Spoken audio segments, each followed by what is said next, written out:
Est-ce que tu as déjà senti cette boule au ventre avant de parler ou d'agir par peur de ce que les autres allaient penser? Est-ce qu'il t'arrive que cette peur te paralyse, te fasse douter et parfois même te pousse à cacher qui tu es vraiment?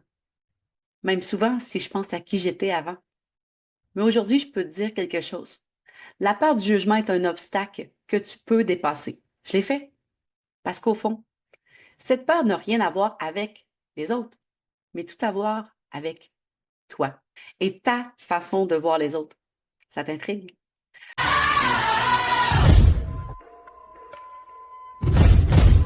Bienvenue les étoiles, je suis Sophie Bergeron, auteure et coach.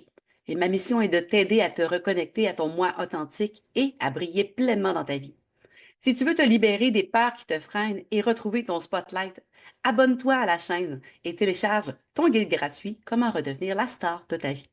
Reste bien jusqu'à la fin car je vais te partager une technique simple mais puissante qui peut transformer la manière dont tu vois le jugement des autres. Pourquoi on a peur du jugement justement? En fait, tout d'abord, il y a des racines psychologiques et sociales. La peur du jugement est profondément ancrée en nous parce que dès les hommes des cavernes, être accepté par le groupe signifiait survivre. Être rejeté, c'était risquer la solitude, l'isolement et potentiellement la mort. Même si on vit plus dans une caverne, dans une tribu isolée, notre cerveau garde cette vieille peur bien active. Aujourd'hui, avec les réseaux sociaux, cette peur est amplifiée. Tout le monde partage librement ses opinions. Les j'aime, les commentaires sont devenus des formes modernes de validation ou de critique. Et cette pression constante nous pousse à montrer une image parfaite, à éviter les erreurs coûte que coûte. Est-ce que tu sens, toi aussi, le poids de cette pression? Finalement, il y a le rôle des croyances personnelles. Souvent, ce qui nous freine, c'est pas ce que les autres pensent de nous, mais ce que nous imaginons qu'ils pensent. Il y a tout un monde entre les deux. Un regard, un silence, et voilà, notre esprit s'emballe, on crée des scénarios entiers basés sur nos insécurités, nos expériences passées et nos croyances limitantes. Mais laisse-moi te poser une question. Combien de fois t'es-tu retenu de faire quelque chose par peur d'être jugé? Et si je te disais que ces jugements étaient en fait en grande partie dans ta propre tête, pas celle des autres? Petite nouvelle d'ailleurs, les gens pensent beaucoup moins à nous qu'on se l'imagine. La plupart du temps, ils sont tellement occupés avec leur propre vie, leurs propres défis, leurs propres insécurités. En fait, ils n'ont pas le temps de s'occuper de penser ou pas penser ci ou ça à propos de toi. En réalisant ça, ça va t'enlever un poids, mais énorme, sur les épaules, parce que, en fait, qui pense vraiment à toi, à part toi, ta mère, ton chat? Les autres sont hyper occupés avec leur vie. Un exemple concret de ça. Une cliente m'a confié récemment qu'elle n'osait pas publier son travail sur les réseaux sociaux. Elle avait peur d'être critiquée, que ce soit pas assez bien, les commentaires des trolls. Mais en creusant, c'était pas récent cette peur-là. Ça venait d'une expérience passée où elle s'était sentie ridicule dans complètement une autre situation.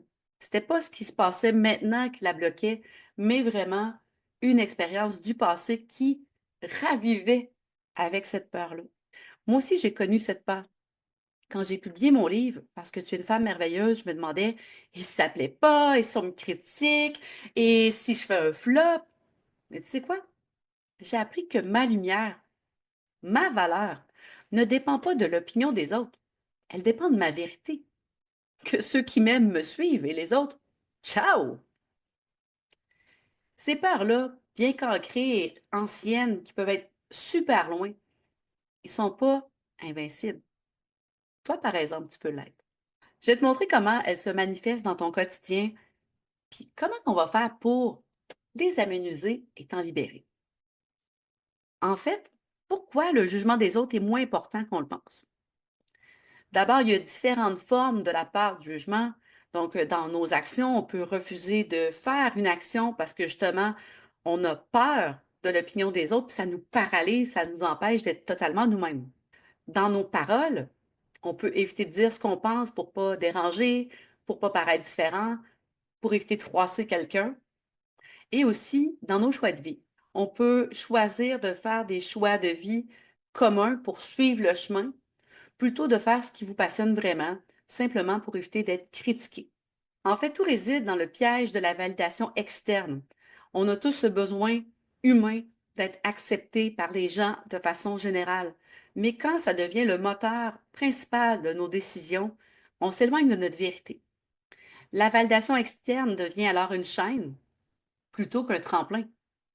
On s'emprisonne par les attentes inventées qu'on se fait dans notre tête des autres. Et comme je t'ai dit avant, les gens sont beaucoup trop occupés à penser à eux-mêmes pour réellement te juger au final.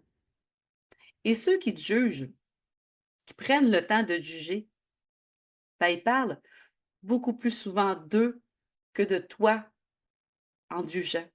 Parce que oui, qu'on juge, on le fait à travers le prisme de qui nous sommes, plus que dans le regard réel qu'on porte sur les autres.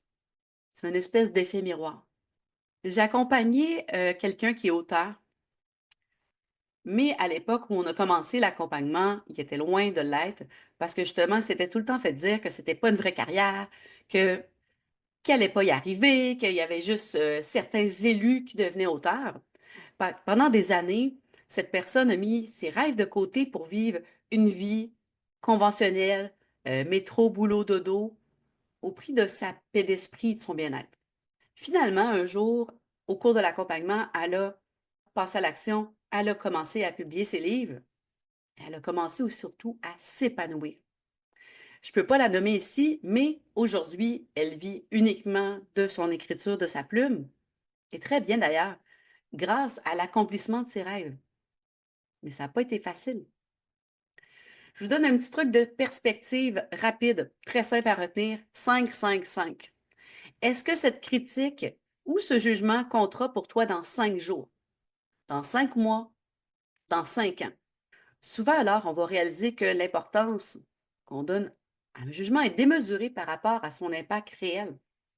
J'ai volontairement pas mis 5 heures ou 5 minutes parce que dans la journée même, on peut quand même avoir le droit de se questionner, vivre une émotion si le besoin est et de faire une rétroaction, c'est bien correct. Mais dans 5 jours, est-ce que ça va vraiment encore te faire quoi que ce soit? Ce que tu contrôles vraiment, c'est pas ce que les autres pensent ou pensent pas de toi, mais tu peux choisir comment tu réagis.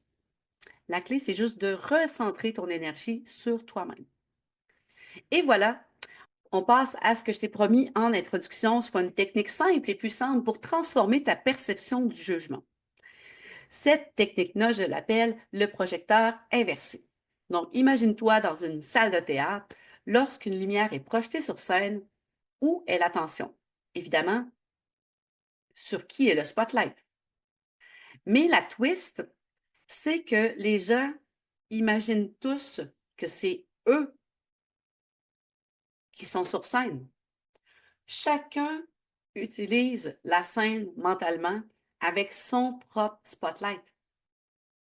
Donc, chacun est trop préoccupé par son propre projecteur intérieur pour vraiment te regarder.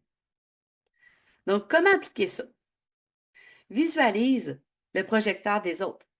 Chaque fois que tu sens la peur du jugement monter, rappelle-toi que la personne en face est probablement plus concentrée sur ses propres préoccupations que sur toi. Déplace ton propre projecteur aussi.